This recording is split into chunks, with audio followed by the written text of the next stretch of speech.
नमस्कार, मैं हूं आपके साथ नम्रता। विवेक अग्निहोत्री की फिल्म द कश्मीर फाइल्स जब से बड़े पर्दे पर आई है तब से इसको लेकर विवाद चल रहा है। इस फिल्म को लेकर जहां कुछ लोग तारीफों की पुल बांध रहे हैं, इसके अलावा कई बॉलीवुड स्टार्स भी इस फिल्म की तारीफ कर चुके हैं, तो वहीं फिल्म को लेकर लगातार विवाद भी बढ़ता जा रहा है। दरअसल कुछ लोग इसे प्रोपेगेंडा फैलाने वाली फिल्म बता रहे हैं। इसी फिल्म के खिलाफ बोलने वालों में एक नाम साउथ के बड़े स्टार का भी जुड़ गया है। कश्मीरी पंडितों के साथ हुई बर्बरता को दिखाने वाली विवेक अग्निहोत्री की फिल्म द कश्मीर फाइल्स को लेकर शुरू से ही विवाद चल रहा है। अब इस फिल्म को लेकर साउथ के बड़े स्टार प्रकाश राज ने अपनी बात रखी है। उन्होंने इस फिल्म को लेकर कई ट्वीट्स किए हैं। सबसे पहले उन्होंने एक वीडियो शेयर करते हुए पूछा, कश्मीर फाइल्स ये प्रोपेगेंडा फिल्म है, ये घाव भर रही है या नफरत के बीज बो रही है, बस पूछ रहा हूं।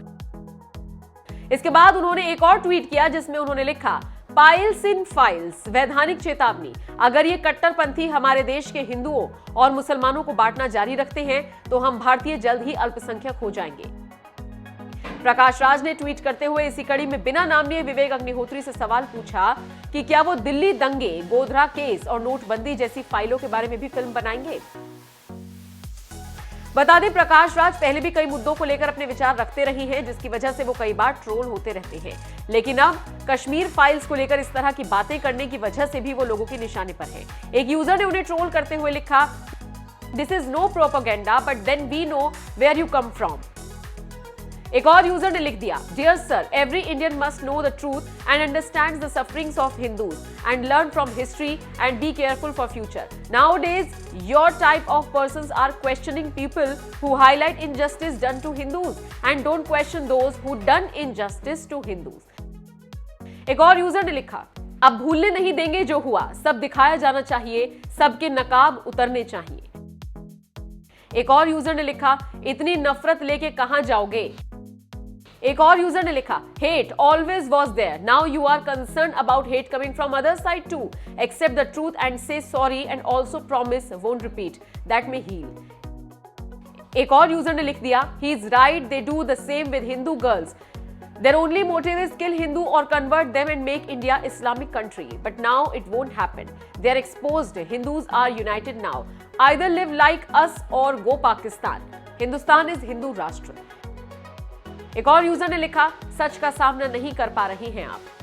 तो देखा आपने, द कश्मीर फाइल्स को प्रोपेगेंडा फिल्म बताकर प्रकाश राज बुरे फंस गए हैं और लोगों ने जमकर उनकी क्लास लगा दी। बता दें, प्रकाश राज से पहले स्वरा भास्कर और गौहर खान जैसी हस्तियां भी इस पर सवाल उठा चुकी हैं और सोशल मीडिया पर ट्रोल हो चुकी हैं। बता दें, कश्मीर फाइल्स 11 मार्च को रिलीज हुई थी और इस फिल्म को तभी से दर्शकों का शानदार रिस्पॉन्स मिल रहा है।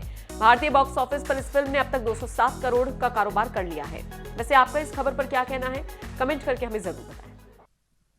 बहुत मुश्किल होता है उस किरदार को प्ले करना जो आपने महसूस किया हो, बिकॉज महसूस करना जो है, when you are performing that as an actor, सिर्फ महसूस करना काफ़ी नहीं होता है, बिकॉज आपको एक फ़िल्म के दायरे में एक्टिंग करनी है। तो इस फिल्म के दो पहलू हैं, as an actor and as a person. तो जहाँ तक पर्सन की बात है, आप कितना भी महसूस कर लो, अगर वो एक्टर अच्छा नहीं है तो वो पर्दे पर उस दर्द को, उस तकलीफ को नहीं ला सकता है। महसूस तो हम सब लोग करते हैं, हम सब लोग दुख महसूस करते हैं, हम तकलीफ महसूस करते हैं, खुशी महसूस करते हैं, हंसते हैं, रोते हैं, but everybody can't act it out. It's a job of an actor to do that. So I want to separate two issues over here. One is that just because I'm a Kashmiri Pandit does not mean that I will be able to portray that pain brilliantly unless I can project what I'm feeling. जब विवेक ने मुझे पता लगा कि वो ये film कर रहे हैं और उन्होंने मुझे ये रोल दिया, और सबसे पहली बात जो इन्होंने मुझे बोली कि मैंने कहा इस कैरेक्टर का नाम क्या रखा है, तो इन्होंने कहा पुष्करनाथ। ना, पुष्करनाथ मेरे पिताजी का नाम है, मेरे अपने पिताजी का। तो हम जब देहरादून पहुँचे इसकी शूटिंग करने के लिए, तो मिथुन जी और पुनीत और दर्शन ऑलरेडी शूटिंग कर रहे थे। अलग से एक फिल्म का माहौल ही कुछ अलग था। ऐसा लग रहा था कि कुछ बहुत ही इम्पॉर्टेंट फिल्म बन रही है, क्या हो रहा है, क्या सिचुएशन है। हम तो बाहर से आए थे, फ्लाइट से ऐड किए थे, रास्ते में खाना वाना खा के गए थे। And then it dawned on me what it is to be playing Pushkarnath. a simple normal human being जिसको कोई दुनिया की ऐसी चीज़ों का पता नहीं है. I was representing a normal Kashmiri Pandit from Kashmir, which my father represented very well. And then it was difficult to do that role, because how do I separate the emotions of Anupam Kher from the emotions of actor Anupam Kher? What is real and what is acting? So from that point of view, it was one of the most difficult roles. He gets dementia. He does not know what is happening. He has to, and on top of it, I was doing scenes with Darshan, who was not on the same wavelength as a character of Pushkar Nath. So it was a difficult job.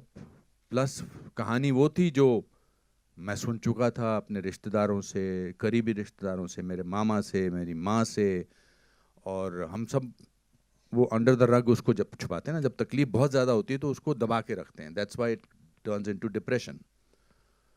But I am so happy that Vivek, you and Pallavi, you made this film, because आप लोग तो बहुत सारी चीज़ों से जूझते हैं as journalist, but इस कमरे की खामोशी बताती है कि आज आपको भी कहीं तो झटका लगा है.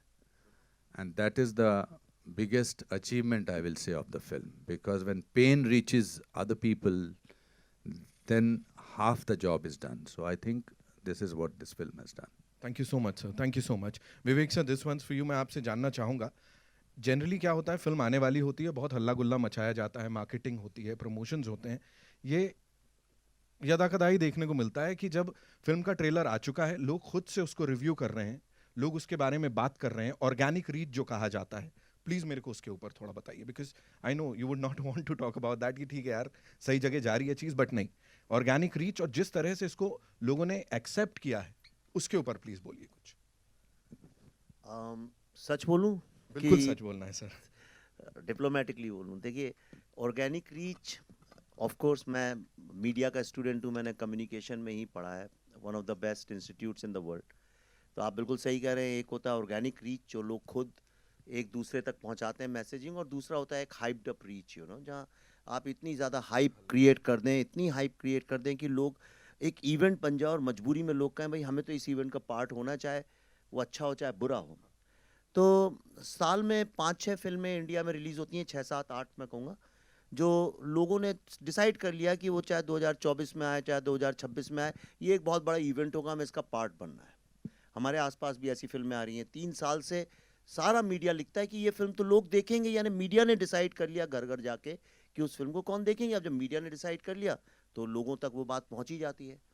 पर मैं जितनी फिल्में बना रहा हूँ अब इन विवेक अग्निहोत्री 2.0 में, उसमें इन फिल्मों को हाइप अप करने का स्कोप ही नहीं है, क्योंकि वो इतनी रियल है, इतनी जुड़ी हैं ज़मीन से, और ऐसा कोई हमारे साथ उस तरह के भी स्टार्स और एक पूरा मसल और मैकेनिज़्म काम नहीं करता है हमारे साथ भी जो वो हाइप क्रिएट कर सके. तो हम तो सिर्फ जनता जनार्दन के ही सहारे रह सकते हैं.